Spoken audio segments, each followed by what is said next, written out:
Hello, everyone. Welcome back to the Collegiate Call of Duty League, where we have a lot of questions on our mind. Will it be back to back to back to back for Concord Maroon? Can they find their revenge versus Texas A&M, or will the heavy favorites in this matchup find a way to take things under their wing? A lot of uncertainties, but here's what we know for sure: the two most dominant teams we've had all season long, who might just be the only teams that can actually beat one another. It's number one versus number two, and at the end of everything, we'll crown a new champion here at the CCL. My hold shift with me is Visions, and we got it here: Concord Maroon versus Texas A&M Maroon. You can call it a battle of the Midwest. You can call it Midwest versus West. You can call it a battle of which state of Maroon is better. All we know is we're going to have incredible Call of Duty in front of us here, Visions.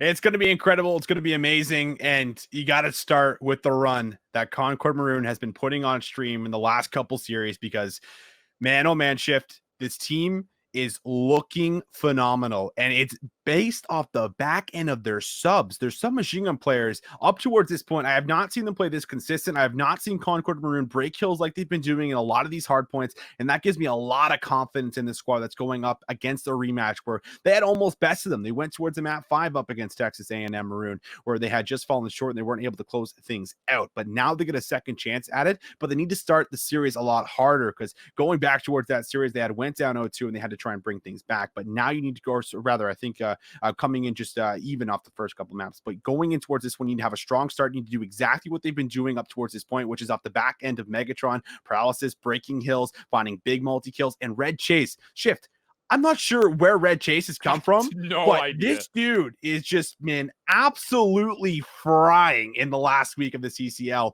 And when your AR player is able to do things like he's been doing, that just allows the confidence of the subs to do what they've been doing on the day. So you have this perfect mesh, this perfect chemistry of everyone playing at their best. And that's what you need to take down a squad like A&M. Well, let's take a look at our rosters. Which 10 players will be meeting on the battlefield here? For Concord Maroon, the number one seed out of the Midwest, it's Megatron, Paralysis, Red Chase, Crooked, and Trauma. You spoke about the SMG line for Concord. It's been phenomenal. Crooked and Trauma have been playing absolutely lights out. Trauma finding 40 kills earlier tonight. Crooked, I can't even tell you how many times he's been able to find clutch moments. Same with Paralysis. Megatron has been able to do a little bit of everything as well, but you said it. Red Chase, this main AR, there was a lot of question, I think, for Concord going into playoffs. Who would run this main AR? At one point in time, they were trying to run 2 ARs. Now they've found a new Red Chase as they've made this run, not just through the losers bracket tonight, but through the playoffs as a whole, as he's been absolutely rock solid for the Mountain Line. He's been rock solid. And you look at this lineup, as much as we haven't seen A&M Maroon within the last couple series on stream, I mean, we had to pick up where we left off with them, which was still in dominating fashion, where they were closing out maps. They have been able to grab every single game 5 that they've went into, and while they have also looked fantastic, you can see it. I mean, the actual stats on your screen do not lie. Coming in towards the season, they have been flawless, just like Concord Maroon. Heading in towards playoffs, that's when they've been putting up a little bit more of a contest point against some of these teams, mainly just Concord Maroon. That's the only team that's actually gave them a big struggle. Other than that, they've been just pretty much running through every single other team that's been thrown at them. So there is a very dominant squad that's going to be in front of us, but the team that took 2 maps off of them at the very least will be going up against them again. And you know Concord Maroon is going to be hungry for this rematch. They wanted this rematch. They're tweeting about this rematch. And I mean, when you have just the players that have been playing the way they are, this just gives them so much confidence. And I feel like teams that make the run that they do through the losers bracket, where they run through so many solid teams, are going to have just a step above the team that's just been sitting there waiting for the team to arrive from the losers final. And here's my keys to victory here for Texas A&M. You see the stat lines as they pop up. They were perfect in all of their results, perfect period throughout the regular season. But since this weekend started, again, these stats for the CCL 2020 playoffs are from just after the first weekend. They are 3-3 in hardpoint and 2-1 in domination, with a differential that is very, very mild in those respawns. So my big keys to victory here for Texas A&M: continue to be dominant in the search and find a way to enable D-Lo to do D-Lo things in the respawn to try to carry this team over a strong Concord lineup. You're dealing with the kid who finished 8th at Minnesota, 6th at Atlanta, and has been consistently finishing top 16 since the Challenger scene went online. D-Lo is an absolute mammoth of a player, and we saw that when he plays huge, he's going to be able to find a way to get Texas A&M over the top of Concord like he had done previously in the winner's semifinal. For the flip side, though, as we take a look at Concord Maroon, keys to victory here: you got to keep doing what you've been doing. Since they got into the losers bracket, they've been perfect in hard point.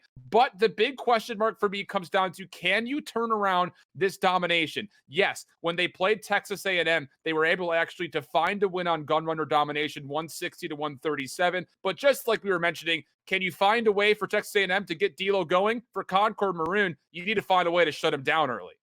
You have to find a way to shut him down early, and that's not easily done by any means. There's a lot of players that can also pick up when D'Lo does cool down, but we haven't seen that consistently throughout a lot of these respawns. So I have to agree with you. That's got to be the big key, to try and shut D'Lo down, to see if they can do that as well as mixed with Landon himself. Those will be the players we'll watch out for, that we've been pretty much highlighting throughout this entire season of season 2 for the CCL.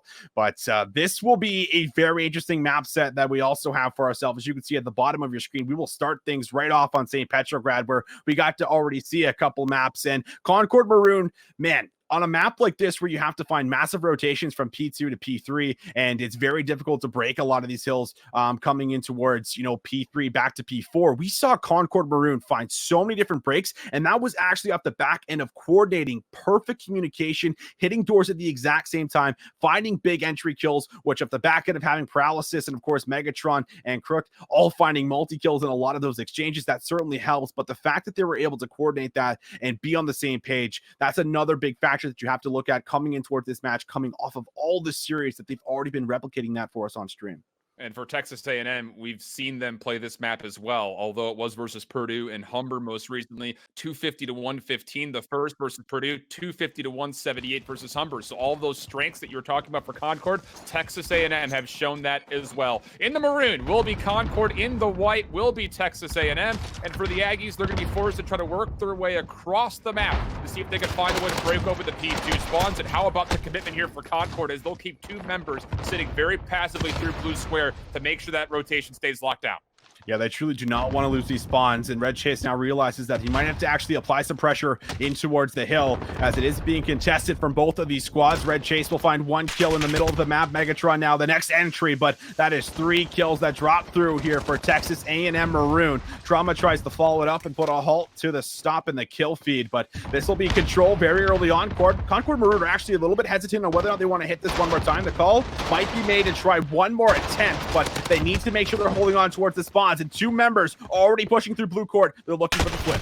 At least they get some time here, though, for Concord, and they're still holding on pretty nicely. Big kill there for Crook as he takes down D'Lo, who would be a 1v1 for the scrap time. So we'll have a dead even tie here pretty much as we get open to this cafe patio. Red Chase watching from up top. He found a number of kills here in both of the games we saw previously. Landon wants to take the challenge. That's a former World Championship player that you're finding a 1v1 up against, and Red Chase handles it without much issue whatsoever. Texas A&M will be stalled out from getting an initial hit. The call to hold on towards a couple players in the back spawn was paying off, but as I say that, D'Lo has found 2. Loathing has also found a big kill. Now that's 4 that actually completely go down. The spawns are in, so Texas A&M have now flipped out the spawns. They just need to regain control of the hill itself. Justify will be a big part of that as D'Lo finds 2 in the middle. Justify with a nice quick snap on the drop shot will take down 1 member that looks to flood on through with the rest. And that's another one from Justify. They're doing such a great job of slaying around the hill. He challenges back out as he's feeling himself, but Landon is there to make sure he has his teammates trade. So this remaining time will go over towards A&M as they are going to build a little bit of a lead heading in towards Hazmat. But Concord Maroon, they are fanned out through the middle of the map, and they're looking to start cutting down these rotational kills. Not good news, not bad news as far as how that second hard point went for Concord. The best news that you have right now, though, as it hits the headlines, is you've got the middle of the map. But can you keep that? Because you see Texas A&M, they're just running right on through, and no one is here for the initial time for Concord. Maybe a slight oversight as far as how this rotation was going to work for the Mountain Lions is still, we're 15 seconds into this hill, and no one actually gets there to find any time. A&M have made their way through the waterfront, and they will actually likely, with the numbers, be the first ones to generate any time here in the Hazmat building. I would say a colossal mistake here for Concord as they let a couple of players slip through the middle, and I guess, again, the simple fact was nobody was actually dedicated to taking the initial time. So with that, A&M, they found the break on P2, and they take a pretty good amount of time on the initial seconds here for P3. Concord will eventually break with the favorable spawns, but now as we have 15 seconds left, we look down to our minimap to see who controls the middle of the map as we're to go left to right, and it's A&M who will be setting up for B4 first. Yeah, A&M are going to have to try and actually get themselves into a strong setup as one of their players falls in the middle, but they're still having those spawns out. So Concord Maroon now going to have to move to the right side of the map and likely move through P1 as a unit so that they can actually find a break. But this is not an easy hill to actually grab. No one's soaking up the time, just kind of how we started that hazmat building. The communication does not, or maybe might not be there, but at the same time, this player that's actually locking down the rotation from P1 doesn't want to have to give up his position. So we're going to see now the rest of A&M start to fan out here as they'll try and lock down the majority of these kills and roaming around, but we have a couple players that have been able to break on through, and well, that will be a successful break. Concord Maroon are going to find a very fast break, as again, a lot of that time was not collected from Texas A&M, so they're going to be able to now find the close spawns. Trying to get themselves in towards the hill will be the next task, but you can just see the setup and the line of subs that are ready for it. Beloling will deny one, Tilo's right behind him for two, and that will be a successful break right back as A&M will be able to start to build a bit of a cushion leading in towards P5. That was just a really good setup for Concord to get the additional time, but Texas A&M just fighting from the back. The Aggie Warhead must be blasting at the moment as they find a way to still recontest that P4, but now we take a look at our fifth hill, the restaurant, 70-95 the score. Concord currently in possession, but they're not zoning out the backside of this blue trash alley, and that's where A&M are going to stage this potential hit. As you see the spawns coming out from the hotel side, they're going to try to take over the lion statue, make a way to find a pinch happen from two fronts. That's the whole goal, but can they actually get there? Trauma says, I don't want to deal with this. I'm pushing right out of the hill to catch the Aggies and touch off guard, and he does just that. It's Landon and Dilo left alive to try to deal with this fight, and they will be neutralized. 95 is where it'll stall for A&M, and Concord right short of that at 94 points of their own. Fighting for scrap time. A&M do not want to have to give over this 20 seconds for free, so they will be able to lock it down and secure it. But look at the spawns. Concord Maroon now going to have that favorite spawn leading in towards the hill after this one, going for P2. And will A&M have a chance to actually push through, as that's a couple of big one-on-ones that they're going to be able to win. But Concord Maroon, they're still going to have that Riverside spawn, so they should be able to flood from this side of the map at the same time, as we do see some of those white arrows spawn right behind the hazmat building, as they'll have to flood right underneath the tunnel. Landon has a big one-on-one, will have to back away as all of his teammates have dropped, and Trauma has just rolled on through with a massive triple kill for himself. This is neck and neck, back and forth. Concord Maroon will be able to grab the lead for themselves as we move in towards P1, as well as hold on towards those favorite spawns with the hill after this. Trauma's not done yet. He's going to have one more in front of him, but Landon's able to win the gunfight. Megatron, the last one left alive for the Mountain Lions, and he will not be able to find the kills that are needed to win over the hard points. So 30 seconds on the clock here for P1. A&M currently in possession, looking to work their way out to see if they can get into this pool hall, but Concord are not interested in allowing them a single inch to move. Kilo hip fire, trying to get through the smoke with the knife, will not be able to do it, and what a commitment that is for Concord. They just send 3 players to try to give one more good contest of the P1 hill. The smoke provides enough distraction, and they break for the scrap. But now, do they have the numbers to hold on to this additional P2? It opens up to a 131-25 tune in favor of Concord on the scoreboard, but A&M are working for the backside spawns. But how about this awareness from Concord? They say, we know where you are. We're going to smoke you out and try to force you to hit from one side and one side only. And so far, it's been working all right for them. Yeah, they've just been moving all around the hill, but been struggling to actually break in, as Paralysis will find some good shots with the hip fire. Finally, they will touch and start to soak up a bit of this time, but Red Chase has a chance to actually find a couple of these players as they're looking to pinch this at the exact same time. Justify will now run across. No shots come through at the moment, so this will be still held for the side of A&M as they want to grab the last 20 seconds, but you can just chalk this if you're Concord Maroon. You can do the exact same thing you did the last time when we had that big rotation from P2 to P3. Those red arrows are set up in the middle of the map as they'll do the exact same thing, try to cut down all of these A&M members that are looking to move through the middle, which is not easily done, but Landon with the AR down low is still finding kills. He's now going to find kill 21, Dilo on kill 23. They're stacking it up. The rest of the 3 members right now on A&M aren't exactly up with them at the moment. So if one of these players can just start to pick it up a bit, then A&M should be on track to start to find some more successful holds and some more successful breaks. Well, this break would have to come straight from the front, all of it through the waterfront. They did this the last time around. They're trying to do it again. Dilo needs to find another weapon as he's on 6 straight. Ran out of ammunition. Now he's trying to make his way through. Drop shot, able to find one. Looking for a second. He's got good help from Decay and Loathing as they combine for 3 independently. And that will be enough for A&M to find a break from the front. 169 to 162 the current score, and Concord have to be careful here. You're in the last scrap 20, and Dilo finds his 9th kill. No one's even going to be able to contest him. He finds his 10th kill, and now he's going to be playing by himself. Feed the hot hand. This was the key to success for A&M. Allow Dilo to do Dilo things, and we've got ourselves just about a tie game as we go over to P4.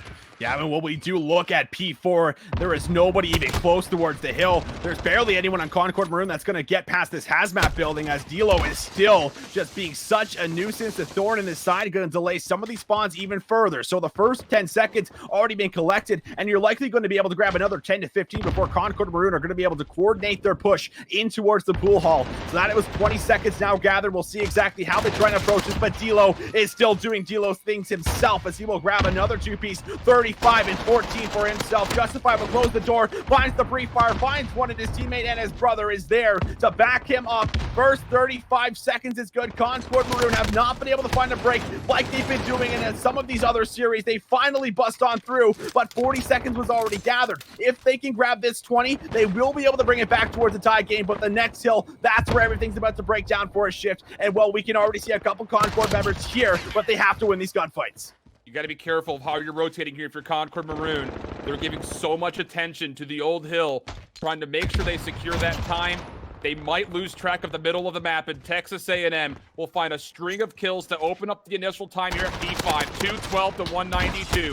Justified doing a lot of work to tag up a couple of Concord members trying to work in from the front, but who is it up front? Really, it's Dilo. He's able to find one, and again, keep the pressure of Concord away from this hill. Landon now working his way in. 3 Aggies are in the hill, and now they can win it here very easily. If Concord can't find a way to break, you got to play a little bit more passively here if you're Concord. Get yourself set up. Make sure you're contesting evenly. Megatron will find one, but a little bit of a suicide bomber there as Decay runs right back into him as he was stuck. And with that, there will be a full break. And look at Concord. They say A&M cannot win here. Let's get the rotation and stop them from entering into P1. This grab time's actually pretty massive. They're going to play for it. So this is going to net them an extra 10 seconds and try and help them close out this game in towards the next hill that we will go back in towards the resets, back into P1. Landon has another big gunfight to try and win, but Trauma is there from the side and takes him down. Now Concord Maroon will hit all together from the same side, but in the hill is already going to be Texas A&M. Albasis finds a two-piece for himself, but needs to combine for a few more as the rest of the members are flooding on out. This is still going to be control. 215 to 236. Shots from Landon will find himself one. Now will be some backup as they're going to flood on in. That will be 4 down. That is 5 down. Into the back will be Megatron, but he can't pinch and find more than one. This will be 5 more seconds. Concord Maroon are going to have to sprint into the hill, but it looks like there will be very little time to do so. Trying to get in. Justify grabs 2, but he will be able to bust on through. Concord Maroon are holding on, but they will have to put all the resources in towards this one as well as try and break for the next. What's the decision here, A&M? Are you going to try to win it off the next hill, or are you going to try to break through for some late scrap? Concord have to essentially win a bunch of 1v1s, and Trauma will take down 2. A&M, they're going to maybe try to play for the scrap time. Dilo tries to make it happen. It's not going to be there. There are numbers for Concord to potentially break over this hill, but you have to do it right now, and no one is going to touch in time. A&M take map 1, 250, 238.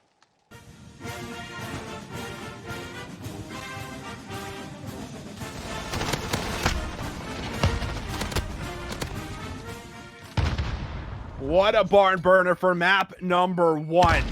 As we'll just see Texas A&M hold out strong. 42 kills, drop down for Dilo as he goes 42 and 22. Behind him is Landon at 31 with VAR. We don't see the other 3 members necessarily step it up, but they're still there soaking up time, doing some of the dirty work, and they just did it a little bit better than Concord Maroon did. And it comes down to some of those big play calls and those decision making where you hit that scrap time in P5, it nets you that extra 10 points. So then there's just that additional pressure that falls on the shoulders of Concord Maroon to then play a little bit more aggressive at that P1 hill so that they don't lose the game right then and there. But a perfect rotation comes out. Texas A&M knew what they were doing, and it worked out perfectly for them in the end. It's one of those things that's like when you have someone like Dilo on the map, you almost want to think basketball, like just double team him, just triple team him if you have to. And obviously that's a little bit easier said than done when it comes to a game like Call of Duty. But we mentioned those moments where Dilo was just doing Dilo things, just by himself for Texas A&M, contesting old time, doing solo things. And when you read that for Concord, you have to get the trades. You cannot allow him to continue to find individual kill by individual kill by individual kill. And man, I'll tell you, there were some tight moments there. I love the call for D'Lo to try to hit for the scrap time with 5 seconds left. Concord just play the angle exactly correctly. And unfortunately, due to the map they're playing, just a little bit too far to stretch to try to hit that P2 fully. But a heck of an effort for Concord, but it does come up empty for them as the Aggie Warhim will wash over Texas. And Texas A&M will find first blood on Petra, which I was hesitant to say that was a map that Concord needed to win. But that said, you would have loved to have had it because now you've got an Oracle off peak search and destroy. This has been your bread and butter. I remember back at the beginning of the year for Concord, they hated this map. They were terrible at it. And then all of a sudden, light bulbs started to spark. They kept their opponents guessing at what they were going to do. It has been one of their beacons of success thus far. But I will say this much. If Concord want to have a shot versus this A&M crew, this is a must-win map. I do not see a world where Concord will be able to find a reverse sweep versus a team like Texas A&M. Yeah, they punish you way too hard for some mistakes. That was something I touched on that Concord was doing perfectly against some of their opponents, but that is also something that Texas A&M are perfect at doing. And well, when you have the first and second seed, you are bound to get punished for those tiny mistakes that cost you, that may not have costed you during the regular season when you're playing some of those middle pack teams and those mediocre teams at best. So that's really the big difference maker when you have the top 2 seeds coming in. But I have to agree with you, Alan, coming in towards this map too, Concord Maroon are going to have to find some success. And well, that's going to be off the back end of some of their players that have already been performing today that just going to have to try and head in towards the search and destroy and look for some of these big plays. But heading in towards Arklov Peak, we've seen it probably the most. It's played just about the most within search and destroy in this game mode. And well, it looks like it might just be a dedicated hit over towards B. Megatron is going to be rocking the boomstick for round number 1, as I imagine there will be somebody right on Texas A&M trying to match this for himself. But dedicated hit actually coming through the outskirts of the map through the graveyard, and there is nobody here, so they can actually look to catch A&M by complete surprise. Couple sniper shots being exchanged, and you saw as soon as those shots came through, just about all the Aggies looked over towards B saying, do we need to rotate?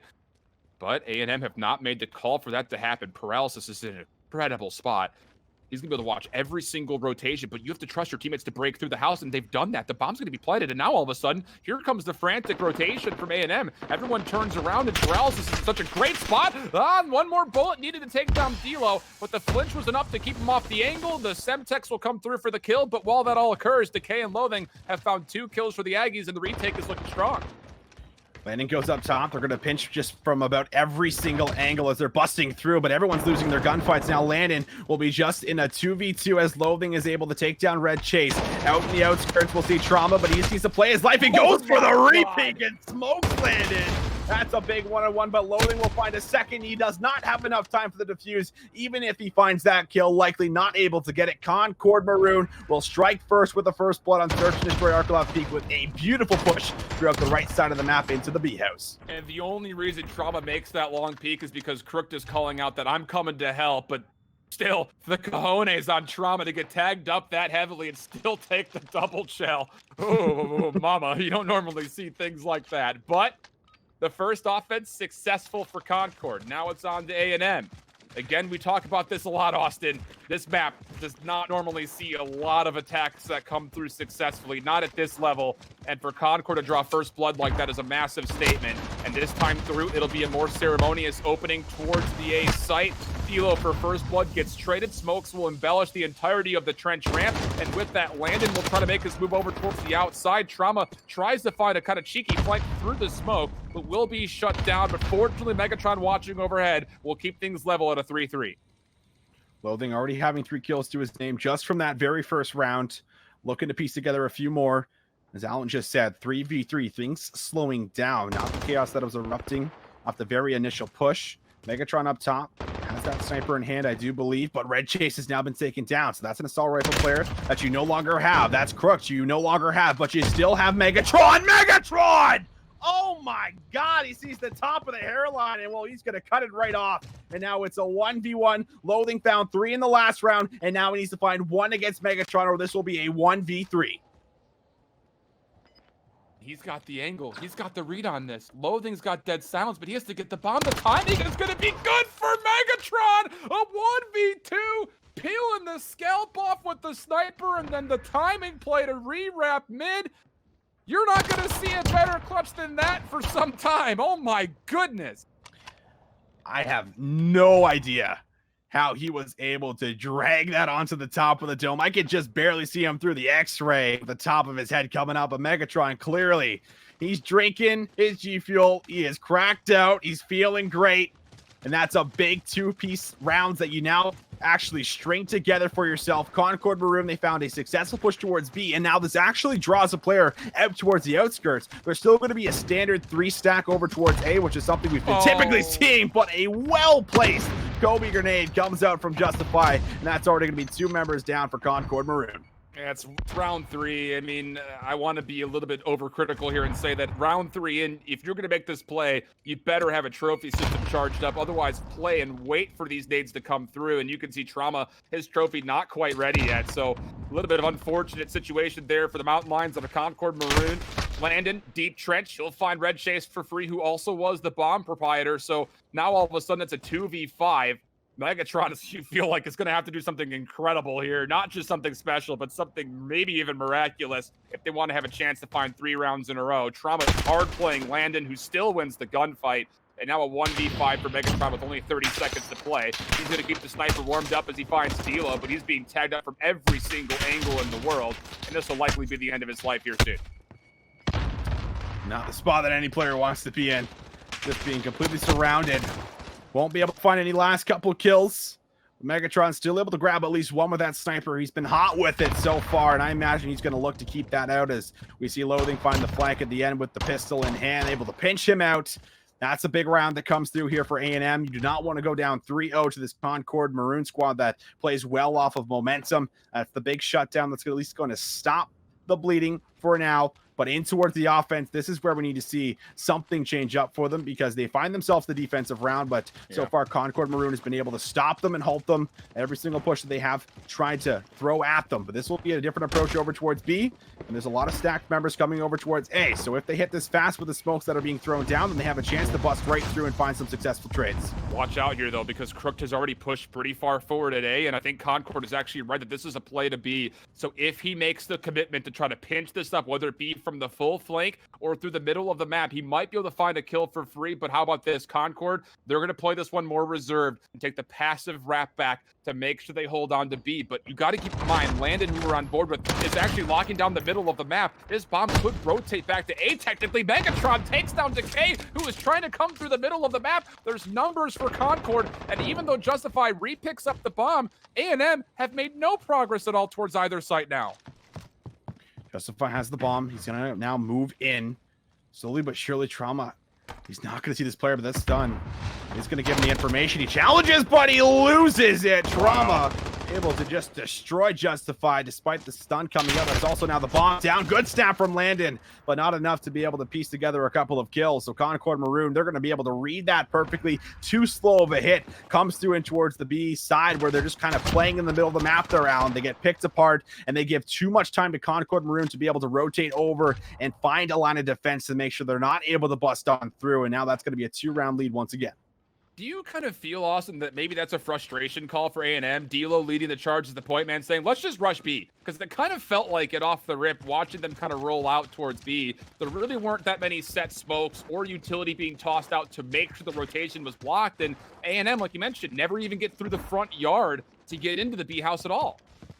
I mean, I think it's definitely a call that I think they just want to change things up because things don't necessarily go their way. But you look at that round they lost over here, it was because Megatron just simply ripped them apart. But now Megatron's going to have to rip them apart slowly but surely once again, since they have now lost Paralysis. They've now lost Red Chase off the back end of Landon, who's going to now combine for 8 kills to his name. And this is just beautiful performance from him. Almost has more kills than his entire team combined at the moment. Only 4 rounds in. Round number 5. This is one that the side of Texas A&M Maroon, they should certainly be able to close out if they play this right. Crooked is just caught in between a rock and a hard place. Almost able to find some good shots, but Landon will find 3. Finally, the shutdown is there, but it might just be a little bit too late as Trauma tries to find a snap, but you're just pinched once again. This will be the side of Texas, just likely just going to keep everybody enclosed in as there's only 30 seconds left before they have to get this bomb down. You're hoping that Trauma can read this pinch through the middle of the map. He's He's going to find one for free, trying to turn around for a second, but Justify will collapse on him. Megatron having a little bit of a tough time getting up into the house itself, but this is a 1v3 with only 13 seconds, no time to plant, so it's just going to be down to, can you keep the sniper hot? Oh my goodness, JV. I don't know where this came from, but in the last final weeks of the regular season and in the playoffs, he has been absolutely lights out as the sniper. Sure, you find the kills. It's not going to mean much, but ooh, if you're A&M, you got to be paying a lot of respect to Megatron right now. Yeah, when you have a sniper player that you're playing up against that is hitting the shots that he is hitting, it literally makes you play completely different. I'm very impressed that Texas A&M isn't necessarily changing anything up just yet, and they're still sticking to their guns with great play from Landon overall, locking down the hill, making sure no one gets by. But if Megatron keeps hitting the shots that he's hitting, then maybe that does opt into you playing a little bit unorthodox or playing a little bit uncomfortable. And well, if you can make your opponents play uncomfortable in a grand final, then you are absolutely laughing and feeling great about what's happening. But this will be another play call over towards B. This one looking to be at least a little bit more successful off the start of the initial shots going down, as this will be wall bangs coming in and out. But with the first blood from D'Lo, this won't be a plan actually, as the shots in the back will stop the plan from going through, and Crook's going to be able to come back in with another kill. This will leave us in a 3v3 at 50 seconds left on the clock. And Crook just takes that advantage and moves right through the middle of the map. I don't think in a million years A&M we're going to expect two players that quickly to peek through the side window, and Crook just keeps the gas pedal down. Megatron will fall inside the site, but Trauma now, again, just a little bit of crossfire over the middle of the map. It's Landon v Trauma for the 1v1. 30 seconds to play. Trauma has no dead silence, neither does Landon, but actually his is expiring here in the near future, so he's going to have to make this play sooner rather than later. Otherwise, it'll be a pretty level advantage, and Trauma is just going to play the time from the side window. Landon, no more dead silence. It's going to come down to the timing of this peak, and Trauma has played it absolutely picture perfectly. Concord up 4-2. Nice little sound cue came through. Trauma, well, he did not let this window out of his sight. I promise you that, Alan. And well, big clean round, able to win his one-on-one. That could honestly be the difference maker. You think that one-on-one goes the opposite way and Landon's able to grab that. Well, we got a 3-3 game, and well, we're halfway through the S&D. This could literally swing either way, but Concord Maroon, they've been maintaining control. They've been doing a great job of staying up by 2 rounds for the most part. As we go in towards this round number 7, Concord Maroon back on the offense. They found a lot of success towards B, not as much towards A, despite Megatron hitting some of the crazy shots that he's been able to whip out for us on screen. But this will be a lot of smokes in, tacticals and nades thrown out. Crook actually looks to hit things directly and gets himself to a nice little advantageous position to stop anyone that's coming in, but no one's going to be in the house. So Red Chase is going to drop the bomb, and Trauma's going to open things up with a first blood onto D'Lo. And that's massive because D'Lo's one of your dedicated SMG players, so now it's mostly ARs that have to try to find a way to break through this house. Logan will find one, Landed with timing on a Trauma will find the second, but Crooked paralysis. SMG's up close and personal, winning the gunfights out. Decay try to clear things out middle of the map, but no one's tracked down Crooked, who's playing just outside the statue. The timing, oh my goodness, Decay snaps onto his head, but it's still a 1v3 that's necessary for Decay. And he's got no information and no dead silence. Trying to play up against these last two. Okay, that's good read, but paralysis from the side window is there for the trade, and Concord and Maroon will put themselves on map point 5-2. We said they had to take this map shift. They're on track to do so. It's just all about closing things out. They just need one more round heading in towards this defense, and we're starting to see this Texas A&M Maroon squad, I would say, make some desperation calls in some of these offensive hits where they're almost just looking to hit things out. They're not actually getting themselves into a dedicated push or a setup. It almost just feels like you touched on earlier, someone making a call, and hopefully it's just going to pan out and work into your favor, but that's not something that you can constantly rely on. Yeah. So in towards this round, it will be attack towards A, and I have to assume this one's going to be fast. D'Lo's sprinting, and I think that the right call would be to sprint at them, try and throw some smoke down, but D'Lo has been blooded once again, and losing D'Lo is so crucial for this roster. This will be another trade, so we're left in a 4v4. And again, Concord is playing this very close to home here, playing very passively, very slowly, saying, go ahead, Aggies, come on forward. We're going to lock you down. Loathing and Decay. A 2v4 is necessary. Both players running SMGs. I think you called it 100% correctly, Austin. It was going to be a full flood, and it doesn't come through. The damn gates are up, and it's Concord Maroon with a 6-2.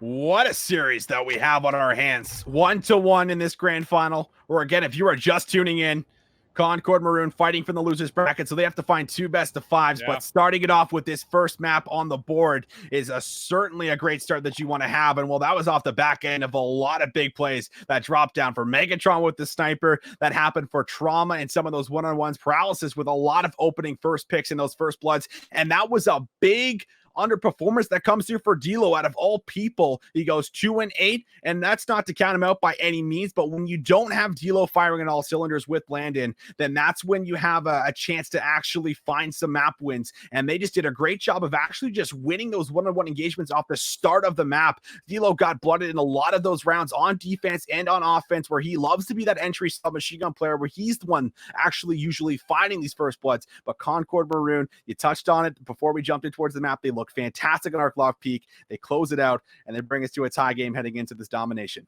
I've seen some things from Megatron in these playoffs that have rivaled, I think, some of the plays that we've called at like the top level of amateur scene. You know, for Concord Maroon, just to give you guys some background, if you're a little bit unfamiliar with what we've seen here in the regular season, this is a squad that is out of Athens, West Virginia. I know, that's what my thoughts are too. What, who, where? But the thing about this squad is not only are they all individually super talented, they are 100% committed to getting better as a squad. They've played in other OLTs under different banners, but as the same 5. They've tried playing in other Path to Pro competitions to give themselves more of a workout. They've got a solid coach behind them, helping them along the way to raise their competitive integrity. And it's been absolutely special to see their growth from the very beginning. But it really is a tale of the true stuck together squad versus just the Goliath individual players. When you've got top amateurs like D'Lo and Landon, who were at world champs for Black Ops 4 under the banner of Vanity Alliance, playing with 2 brothers who obviously know each other very well, and Justify, who is, again, rising very quickly in the rankings, I think, as a prospective amateur player. It really is a tale of David versus Goliath here, and we're seeing a 1-1 map draw. It is a little bit different than when these two teams played in the winners semis, because again, Concord Maroon was essentially forced to have to try to find a reverse sweep.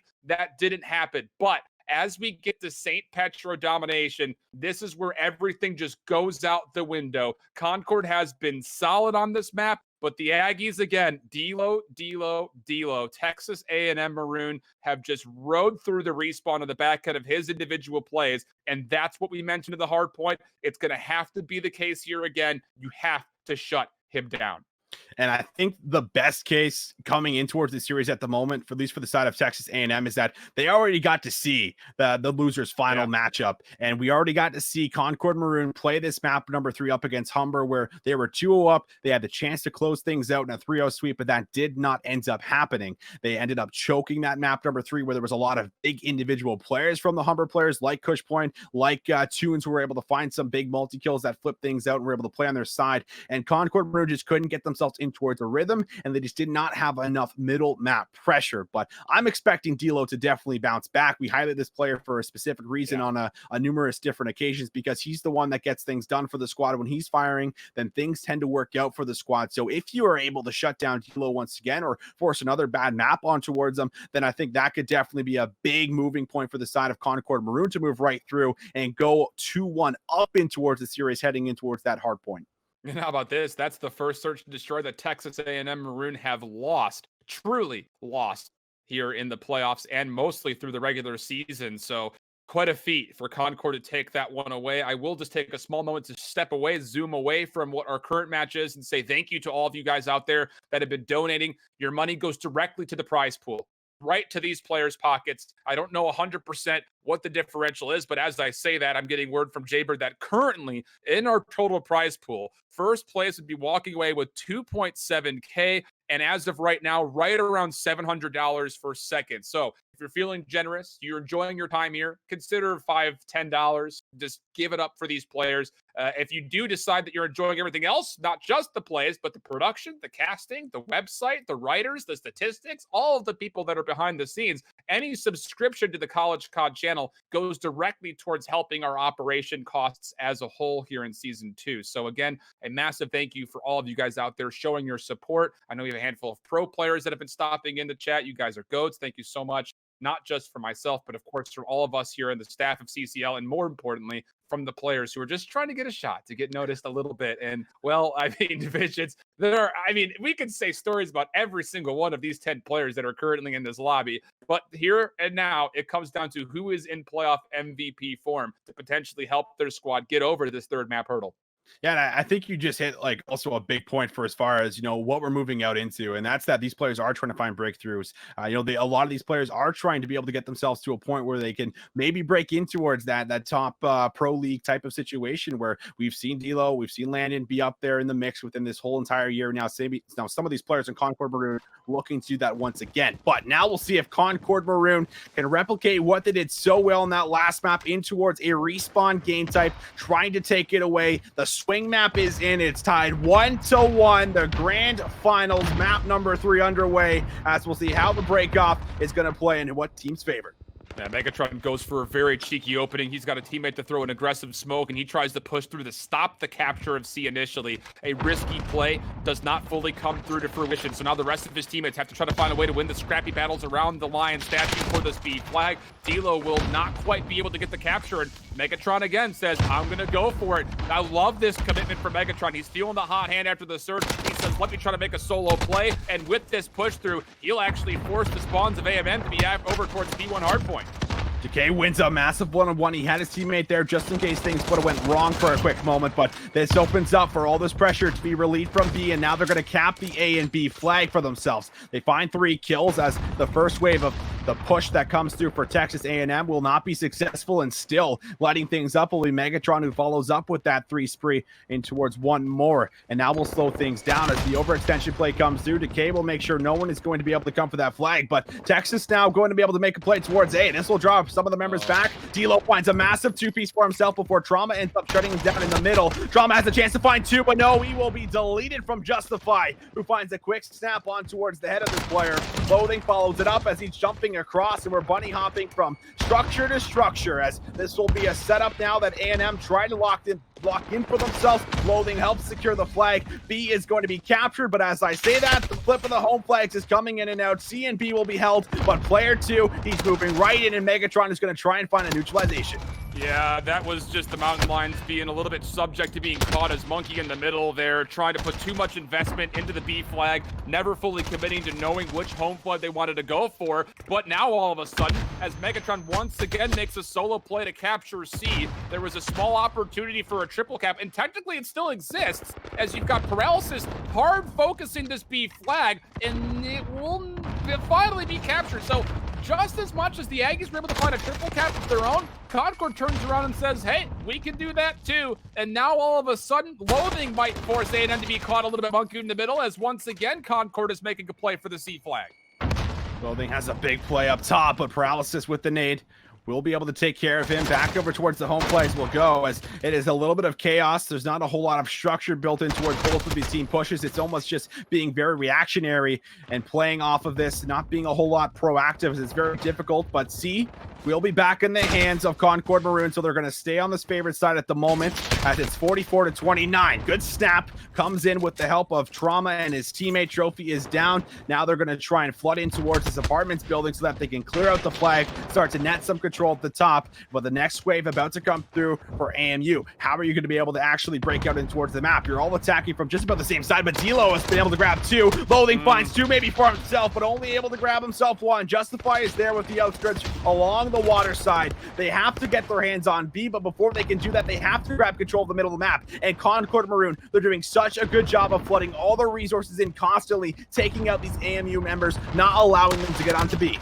I think Landon's broken his controller yet. He's 1 in 6. Make it second, his second kill coming through, but immediately gets destroyed off the ambulance. And for as many kills as D'Lo and Justify continue to find, it's not turning into as much map presence as A&M is expecting. It's 65-40. Concord spawned on the unfavored side by A. Austin. And with this, they have barely even given up the C flag since they were able to get that little triple cap in the middle of this first half. And Crook and Megatron continue to find ways to fry. They've got 4 in between them. D'Lo's desperately grasping at straws to get back into this game, but Concord, they're not letting up whatsoever. They keep sending players for these little solo missions. rotations, which are finding value, and it's now about time that A&M are finding the progress on the map that they've been looking for. They get a solo play out of Decay to hit towards C. They're making moves over to B, and maybe, just maybe, they can find one more triple cap before this half comes to an end. Yeah, this is very interesting because they are spawning P1, so the triple cap is very, very likely, as we're going to see the player die on C, the player dies on B, and this is actually a bit of a split that comes through on the map for Concord, where they're not dedicated all their resources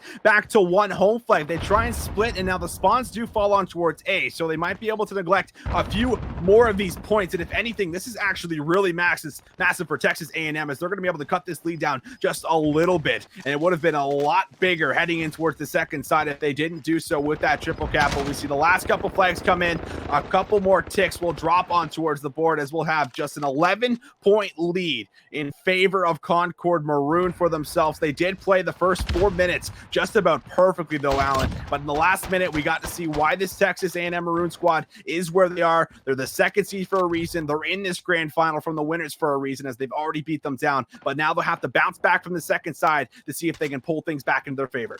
I mean, you say just an 11-point lead. Concord and the comms are sitting here saying, boys, we have an 11-point lead. They spawned on the unfavored side. So as long as you can just do a better job of holding onto the C flag than your counterparts in A&M, technically speaking, on the macro level, you should win this map. But maybe easier said than potentially done. As number 6 in Justified tries to make a play, he does find one player who is trying to cap the C flag, but now it's down to Crooked on the home flag of B. Not able to find the kills. Landon will find 2. Up to Paralysis to double up in. He does. Keeps the B flag natural. And so far, all we have are home flags capped for both Concord and A&M. Paralysis is in such a great spot as he's going to combine for 3. His teammates are doing work around as he might look for 4. Shots are good. Paralysis will find himself on a 4 spree. His teammate will double up on the B flag to make sure they do lock it down and secure it. And Concord Maroon, they're picking right back up where they left off from that very first side, back in control of the 2 flags. Now it's up to Texas A&M to see exactly how they're going to be able to approach. They could look for an overextension to try and draw pressure away from the middle of the map, but the problem has been in the middle of the map for them. They have not been able to get themselves in towards some of these very advantageous positions where you're up in top of hazmat, up in top of this apartments building in the top restaurant, where you're able to get in and out of the windows, get your AR players that are able to mow down the subs. That has not been happening. Concord Maroon have been mostly having their way with them, but finally you see a little bit of that pressure relieved, where they're going to find a couple of big kills. But Paralysis from the side has a chance to go big. He will not be able to. Finally, the bodies are thrown right on top of B, but Red Chase, he also has a chance to find a 2-piece. The shots go down, but he's taken out, and finally B swings the way of Texas A&M. But you gotta play calmly here if you're Concord. You still have about a 20-point lead, and this is a risky play for Red Chase. He's going for a neutral at A. This is your main AR player. He's not going to be here to lock things down at C, so the SMGs for Concord have to be massive. As how about this? Concord's actually going to spawn over towards A, so now you have to play incredibly well individually. If you're Concord Maroon from the C side of the flag, they're still spawning behind A, but how about Megatron? He finds 2 kills up close and personal. He's the only player responsible for the C flag. He'll deplete the progress, and while the gunfights are won from the A side, now Concord start to make their way back over to B, and we'll get another potential triple cap as long as Megatron can win his gunfight, which he cannot. And watch out, we're going into our 4th quarter of this domination, and A&M just come on the positive side of a spawn flip. Yeah, they're in actually a great spot if they can hold it. Holding it is the problem. They haven't been able to get themselves into a lockdown setup, and that's due to the sub pressure. You're seeing it. Megatron finds the big kill up top, not allowing these players to be able to roam around and find these free kills when exactly what's happening when Megatron throws his body on top of the actual B flag, so they're not able to get towards these high window spots, finding these kills. Loading tries to follow it up finally, as he will find 1 kill, as he'll now have to drop onto the flag, throws a nade down as a player right behind him. He does not read it correctly, and this is just chaos erupting. It's 125 to 106. We're in that 4th quarter, like you just said, 2 minutes left on the clock. It's not impossible, but with the way Concord Maroon is playing, they're not letting up off the gas. They're doing such a fantastic job of finding these multi-kills. Paralysis is running in with a double, and now you have to try and start to push and think for that neutral flag in towards the home flag shift, but things slowly falling apart, and we might see Concord Maroon go 2-1 up in the series. All they have to do is hold on to one flag, but number 7 in Decay gets a blessed spawn behind the A flag. Concord, what's the decision? Are you going to push through for C? Are you going to come back to A? It's a little bit of both, and none of it's actually paying off at the moment. A's been neutral. The 1v1 from Landon comes through. The only flag that Concord have is in the middle of the map, and that's not going to last for long. A&M looking for a neutral. We've got 1 minute and 10 seconds left and a difference of just under 30 points. So this means that for A&M, if you can keep the flag neutral, you very well could come back into this game. But as I say that, Concord are able to break through the C flag, and now they're just going to spur chaos all over the map as they go for wherever they spawn. They'll capture the nearest flag to try to make sure that A&M don't get a triple cap.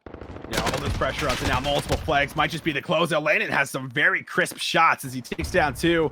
Both sub players now going to be removed from the middle of the map. Loathing has to try and get something done, but with 20 points and 40 seconds left, you would have to drop it down just immediately. Decay does find a massive 3-piece, but you just have to make sure that you hold on towards A, and that's exactly what they're trying to do. But Decay is now combined for 4. Paralysis is there with the submachine gun to answer back, so with only 30 seconds left, B almost going over. There will be not enough time on the clock to be able to do this. Concord Maroon kicking it up a notch, able to grab themselves their very first respawn game type in this very first best of 5 coming from that losers final, and now they have a chance to even force the next best of 5 heading in towards this map number 4. And I love the call from Concord Maroon here. I don't know who makes the call, but Megatron is allowed to just play his own game, saying, hey, that's what A&M is doing with D'Lo. He's just going out making his own play, and because of that, Concord Maroon take it 156 to 144.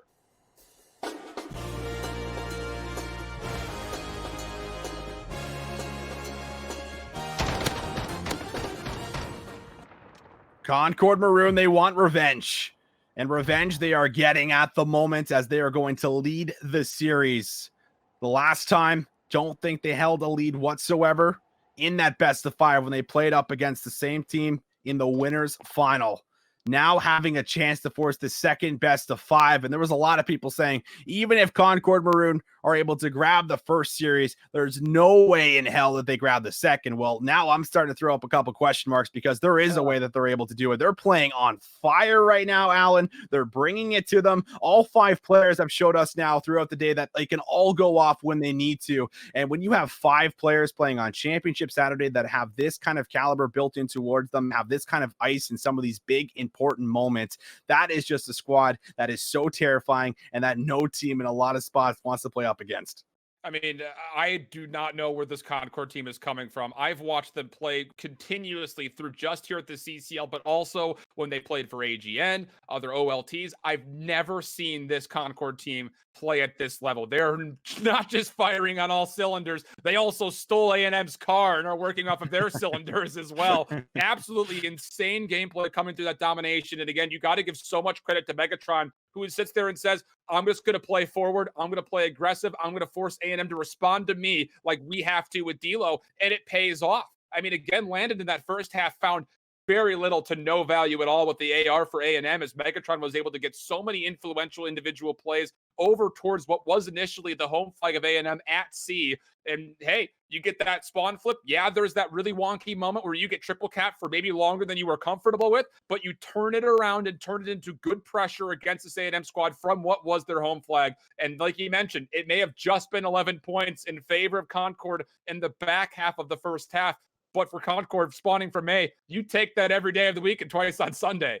Definitely do. And on top of it all, I think the biggest difference that we're seeing from the shift to the first map now heading in towards map number 4 is it was all the D'Lo. D'Lo. That's what we were saying. It's like D'Lo is doing D'Lo things. Well, now D'Lo's not doing D'Lo things because Megatron, like you just highlighted, is now doing what D'Lo would typically be doing. So now that you have that kind of counterplay playing a factor up against you, they have not been able to find a big response for it. And you look towards D'Lo and Landon for carrying this squad and being some of the big names that we repeat so many different times, but you have to now start to look at some of these other 3 players like we were kind of touching on with Carlton earlier on in the day where they got 3-0'd. And it's like, okay, well, you know, where is the other 3 players? Where is Decay? Where is Justify? Where is their big moments going to start to take over the map? Yeah. And you definitely need to start calling for that because I'm going to come back to the same point that I just hit on. Every single player on the side of Concord Maroon is doing that. So the only way to beat that is to match that at the moment. And you need everyone doing that. So we'll see if that will change heading in towards a very fast-paced hardpoint map where we head in towards Hackney Yard. And of course, having that favorite spawn is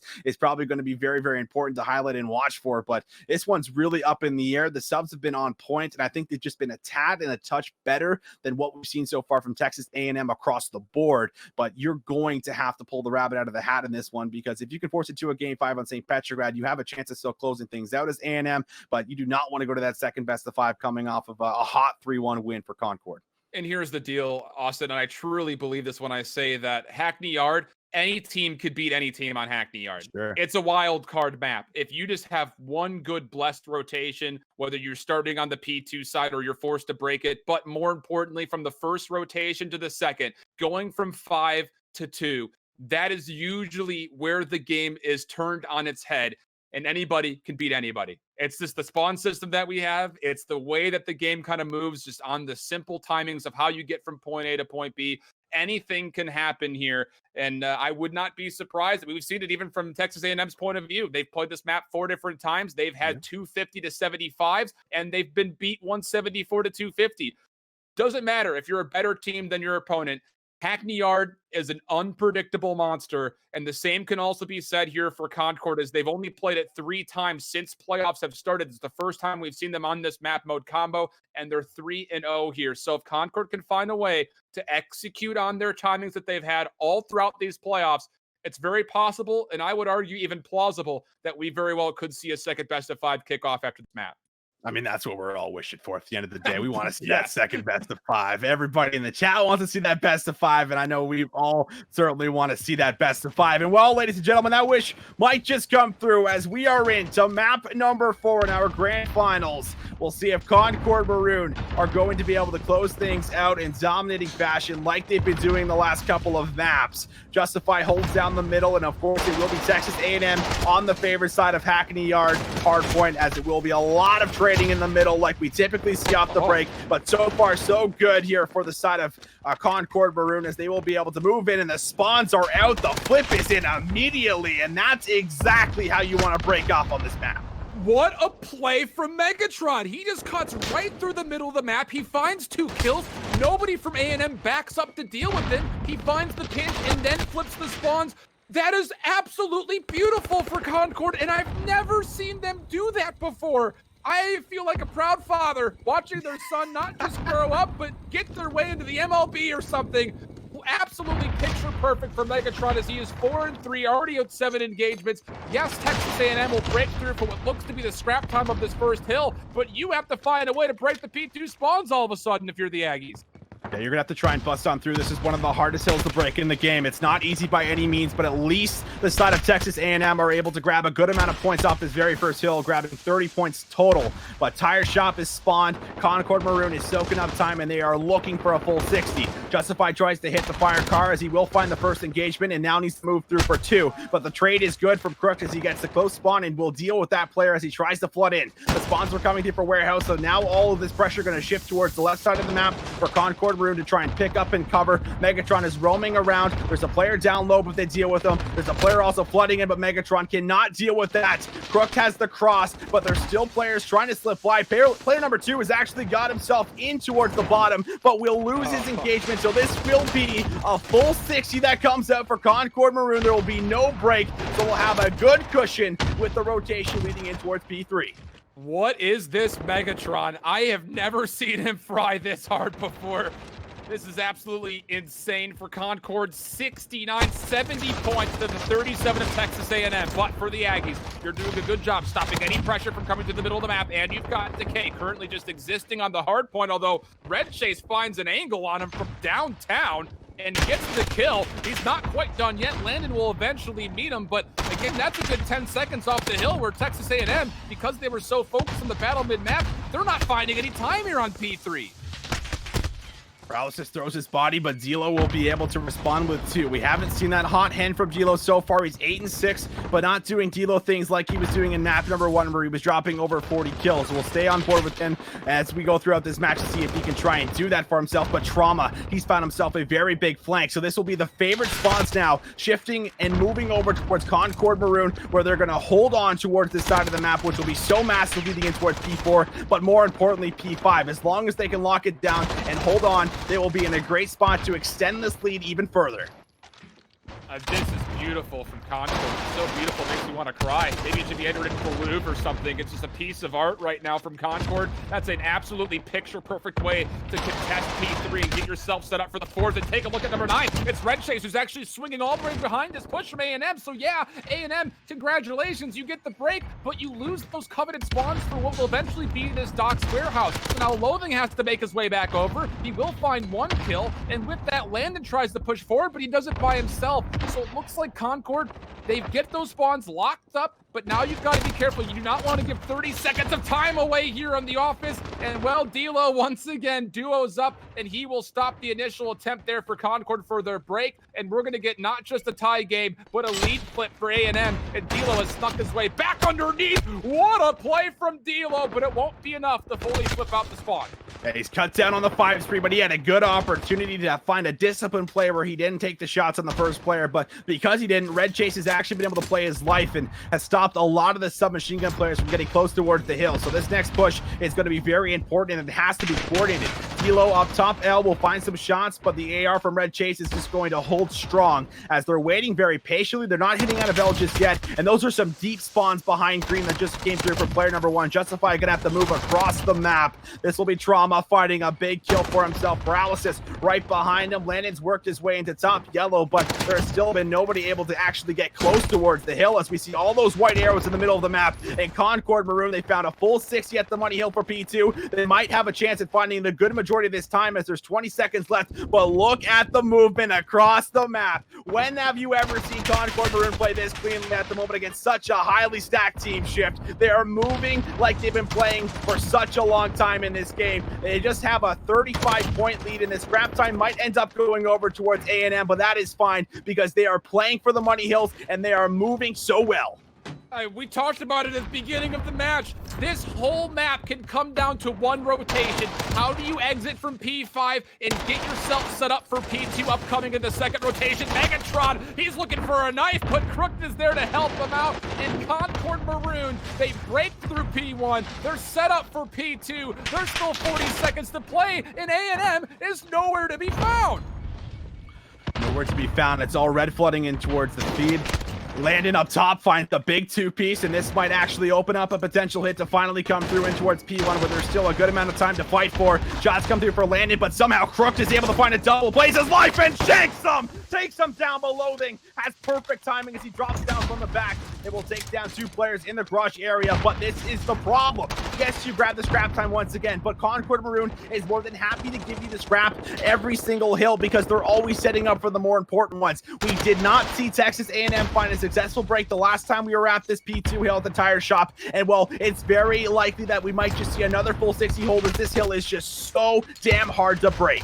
You have to break it, though, if you're the Aggies. You absolutely have to. Only trade so far. Spawns will be in the warehouse for our squad in white. Big kill for Justify, takes down Megatron, who's been a test on the pinch so far. But here comes the best coordinated hit we've seen from A&M yet. But isn't going to be coordinated enough. Number 5 in Loathing is winning his way through, but not enough for any kills. Now Justify tries to make a way through the side stairs. He'll be shut down. One player in Kilo will make his way through useless. He's got to make a solo play, and he gets traded out. Concord, they'll bend, but they surely will not break. 24 seconds to play, and now A&M, you got to be careful. Because sure, you don't want these 20 seconds to go to Concord, but you cannot afford to lose this rotation to P3.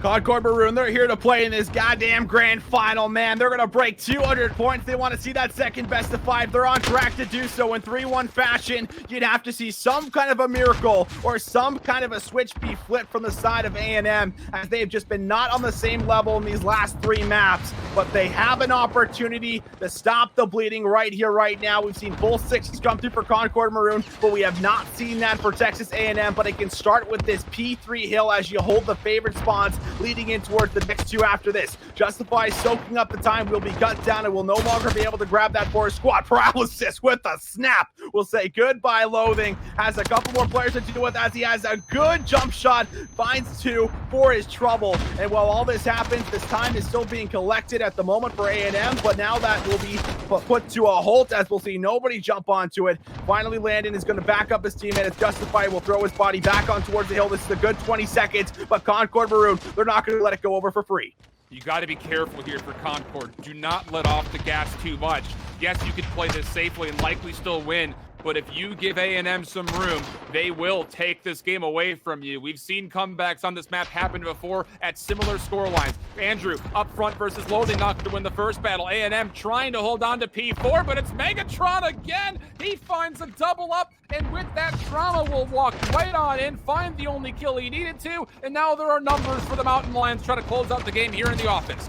Concord Maroon, they can put all their resources in towards this office zone, and they can actually close out the first best of 5 and send us towards the second. We wanted competition. We wanted it to be close. Well, they're going toe-to-toe here with the number 2 seed. That will be Red Chase on the wall, and this might solidify yourself the map. A 2-piece comes through for him as he's still on the wall. He's still mowing them down. Red Chase is still doing things as he finds a 4-piece, looks for more, but the final seconds are out, and Concord Maroon will force the second best of 5.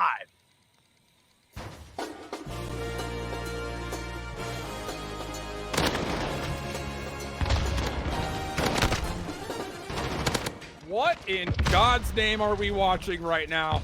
This Concord team, they're coming to play, my friends. They looked strong in the regular season. They looked strong in the Farewell Black Ops 4 tournament. Heck, they even looked strong during both of the initial Modern Warfare tournaments that we've thrown, but never in my life have I seen this Concord team play at this level. Everybody individually popping up at clutch moments time and time again. Oh, buddy, we've got a second best of 5, and as far as format things go, take a look at this. Concord wins, reset the bracket, and now they have higher seed choice for vetoes going into the second best of 5. A huge potential swing in the momentum. You got to take a deep breath after that one. That was just incredible coming through for this squad. And again, a lot of people had said that if it goes to a second best of 5, there was no way in hell Concord Maroon are able to pull it out of the hat. But with the way that they're playing Shift, you just said it so perfectly. They have never played at this level before, but they are showing us just how high they can really fly, because they are just on another level of these last 3 maps where they drop map number 1. They almost able to kind of pull that magic out of the hat like they were doing in some of these last 3 maps, but it just was not enough. But that's when D'Lo was playing at his peak, when he was dropping over 40 kills, well, with Landon just backing him up with the AR in hand. That has not happened in the last 3 maps. We saw 2 and 8 from D'Lo. We saw just a mediocre performance come through in the domination, and just another kind of mediocre +6, +7. You need the rest of the members, like I touched on, to back them up. That's not happening. Concord Maroon now going to have the favored veto picks heading in towards the second best of 5, and I have no idea how it's going to go down. Before we go on, though, I do have one clip that I really want to share here. Again, we framed it up at the beginning of the match. The rotation. What happens after P5 gets converted and you feel safe? When do you go in to trying to find that flip to get to P2 as a whole? You're going to see it here as we have a chance, hopefully, for everything to work. Okay, this is that moment. Really quickly, watch how this hit comes through for the side of A&M. They all spawn warehouse or around the area, and it's a full flood attempt from here. And as the Concord will read this, take your eye to number 9 in Red Chase. He's in a position to where he sees how many members he has right next to him that can deal with this hill pressure. And as soon as the gunfights get wind, he's just going to make the rotation to start going over to P2. This timing is absolutely picture perfect for the side of A&M. I don't know why this window capture keeps freezing. Here it is. There's the rotation on your minimap. As soon as those gunfights are won, keep your eye on this rotation through. We're at 30 seconds left on the hill. This is a very early rotation to come out. But as Concord start making this push through, not only do they get this hit to start being successful, but to make sure the spawns start to flip, they actually decide, hey, we're in the backside of the contest 20. We got the points that we want. Let's start pushing out this direction. So that way, yes, A&M will spawn somewhere back this way. But with that, we will secure the P2 rotation. This is just absolutely picture perfect timing. Even still, you take a look, still 20 seconds left on the hill, and Crook will find the 1v1 kill for scrap time. And then the position from the side of Red Chase to get top useless. and make sure that that rotation is convincingly won for Concord. It really is a thing of beauty. It was picture perfect on the rotation, the timing, the lanes that were adjusted to by the rest of the Concord members. It's just something to be marveled at of how well they played that rotation. And in my mind, Austin, that right there is what wins them the map. That's what wins in the map. And you touch on that big play, but just their ability to do that through multiple rotations where they were just giving up scrap time every single time. And it almost felt like because Texas A&M were always trying to play catch up and trying to get themselves back in control of the lead, that just never happened because they were just giving them 15, 20 seconds, but they were always grabbing the meat of the hard point. They were always grabbing the 30, always grabbing the 40. That's the difference maker. That's why this team was able to pull things out and close it out in 3 maps in a row. And now, if you're Texas A&M Maroon, you play this team in the winners final where it looked like you were a lot more comfortable. You're able to deal with the squad. But now that we've seen the Concord Maroon squad play so many series in a row today, you play that much on stream. You get that much more comfortable with the squad. You're just feeling yourself because you're just blowing through every single team that you're going up against. There is just a confidence. There is just a momentum that is swinging the way of Concord Maroon that I don't know if Texas A&M is going to be able to reset and actually slow this down. I don't even know. It's going to be hard. Like I mentioned at the top of this broadcast, yeah, it was a little bit of a fabricated intro, but a lot of uncertainties were built into this matchup. The only thing we knew for sure is that maybe just these two teams could beat one another. Everything else has been relatively convincing through the regular season and the playoffs for both of these squads. But here we've got ourselves a second best of 5. We're going to step away for a moment, but not before we give a massive shout out to all of you guys supporting the CCL community through gifted subs and donations. Just as a friendly kind of quaint reminder, all donations that you guys feel generously enough to try to commit to this stream, all of that money goes straight to the prize pool for these players. Every sub, the money received from that will go straight towards operation costs. We do everything for free. On the back end, it's a lot of college kids just doing this because, well, as a once famous J Pros once said, COD is life. We'll step away for a small break. When we come back, it's the second best of 5 here in our grand finals.